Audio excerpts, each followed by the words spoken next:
Bharatiya Janata party की राष्ट्रीय उपाध्यक्ष एवं लोकसभा धौरहरा से पूर्व सांसद रेखा अरुण वर्मा जी आज अपने लोकसभा क्षेत्र धौरहरा के मोहोली के पिसामा में क्या विषय है आपका, क्या कहेंगी? देखिए, आज हम सब लोगों ने तिरंगा यात्रा निकाली है और देश के प्रधानमंत्री जी का आदेश था कि हम सब लोग 13 तारीख से लेके 9 तारीख से लेके 15 तारीख तक इस कार्यक्रम को चलाएंगे। 15 तारीख को राष्ट्रीय ध्वज फहराया जाएगा, उसके बाद हम उसको सम्मानपूर्वक उतारेंगे और घर पे रखेंगे।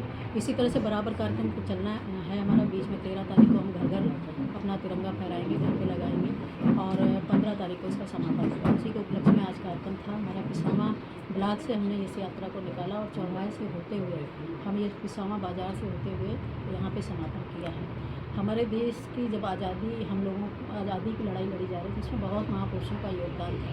इस यात्रा के माध्यम से हम सभी लोगों को जागरूक कर रहे हैं कि किस तरह से हमारे लोगों ने अपना बलिदान दिया है, किस तरह से हमें स्वतंत्रता मिली है। उसके बारे में जो युवा पीढ़ी है, जो महिलाएं हैं, जो किसान भाई हैं, उनको हम लोग ये इस यात्रा के माध्यम से बताने का प्रयास कर रहे हैं और ये कार्यक्रम हमारा 15 तारीख को 2024 आपके चुनाव में कौन सी कमी रह गई थी जो अब इतने कम अंतराल से आप पराजय हो?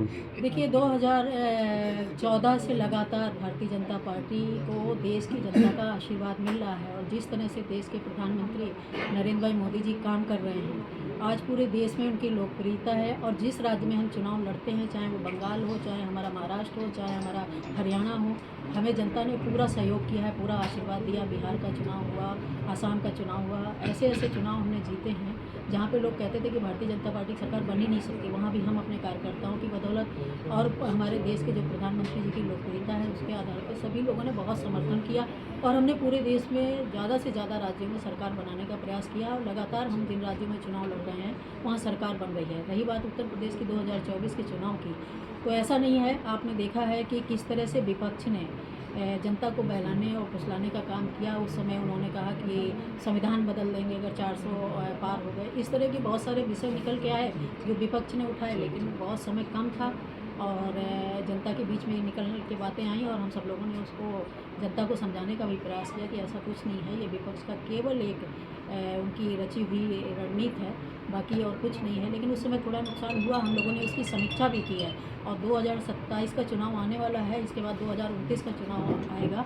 हम लोग लगातार सरकार बना भी रहे हैं और उत्तर प्रदेश में भी हम 2027 में चुनाव बनाएंगे।